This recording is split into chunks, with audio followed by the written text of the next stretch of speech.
Okay, this is Art Crummer again. Hi. Hi, Patsy. You are. We're going to do a little bit in G, 6th September. Oh, good. I just gained a month of 2009. We're talking about playing some G things.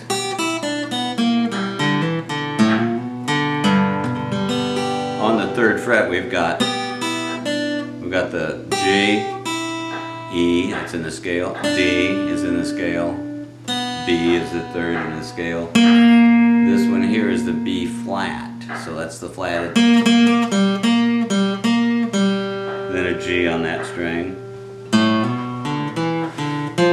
Also on the 3rd fret, when you get to the 4th string, you got your G on the 3rd string, and on the 4th string you got the F, so that's a way of making an F7th with the F kind of out of the way and not so in your face like it is on the top. Is my hand in there? Yeah. Okay.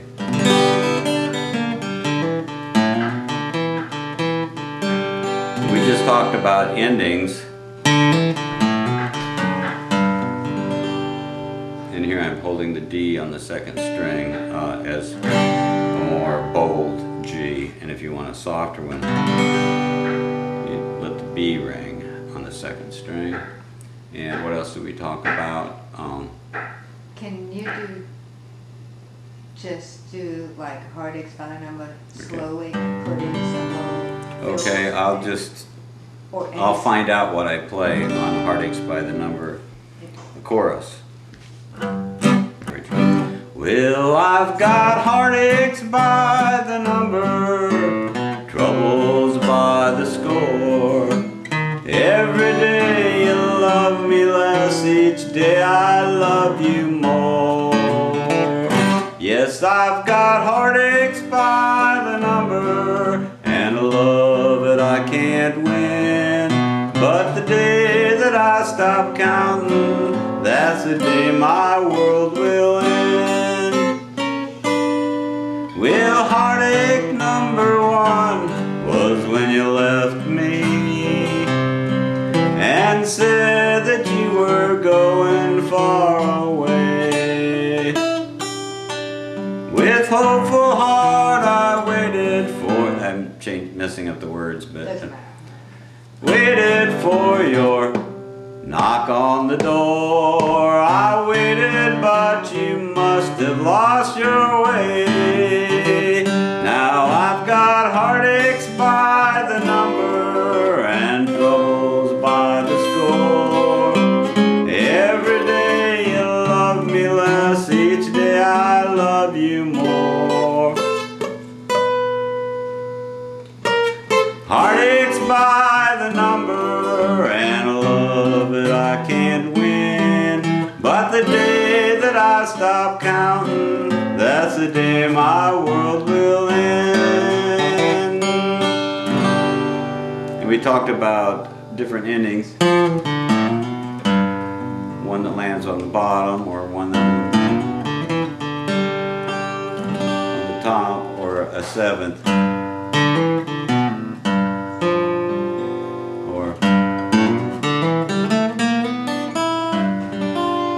Made up a variation of that was very nice.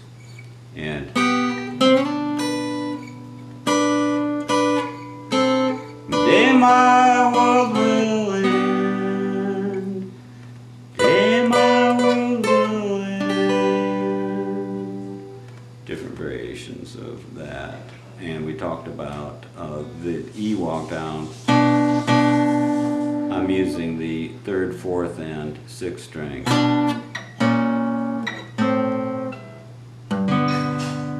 Which is suggesting the chords 5 diminished, 1 diminished, 1 is the G, 1 diminished, 5 chord is D and G.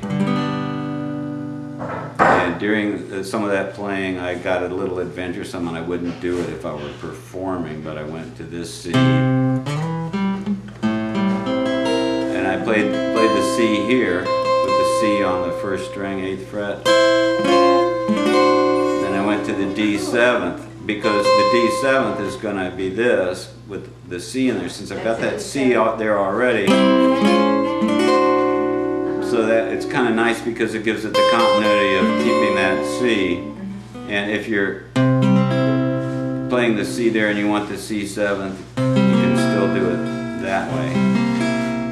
Instead of all three of those, you're playing. So the 7th note of the C, the B flat. Right?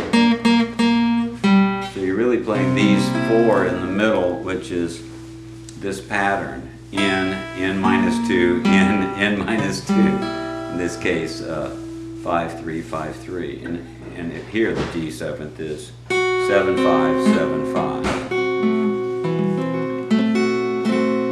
And also during our discussions about the G chord, we talked about that if you're barred here at the 3rd fret, you can go from the 5 to the 7.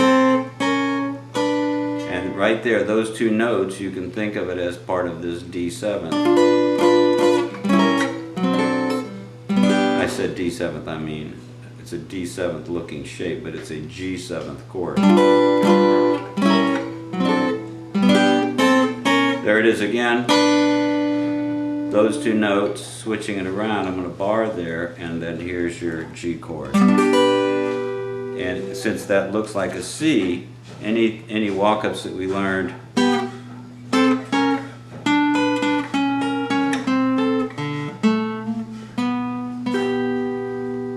that is a G chord, and we're noodling in G, and on the 1st and 3rd strings, this is the chord. You play it like that. I can't quite do it.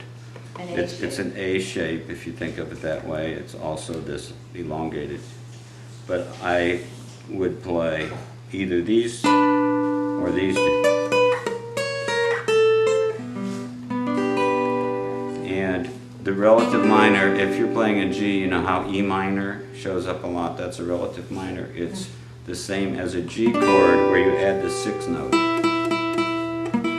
So you can go from G to E minor that way, just by adding on the 3rd string. That 6. Further down the neck also? You can do it anywhere on the neck if you have this shape, but first let me just remind you, out of this D shape, 1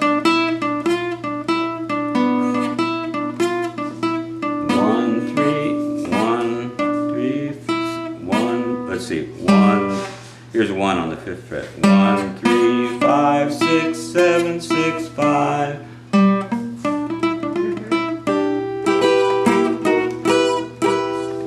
That's E minor.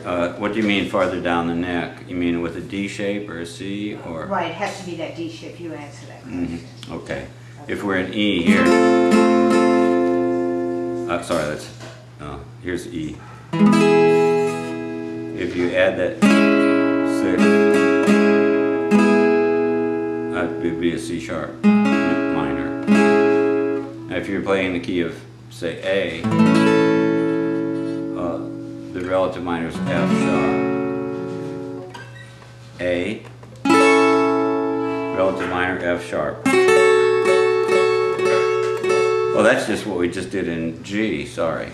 All I did was I changed the names, but did the same shapes. But you see, God made the world and He made it round. So I'm playing out of A. Then it would go to D. Made my feet and a lot of ground. Lord, Lord, I got them rambling blues.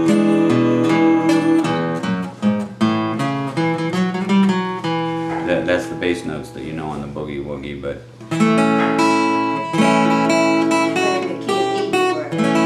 yeah, I'm in A now, but I started with G doing some boogie woogie stuff, so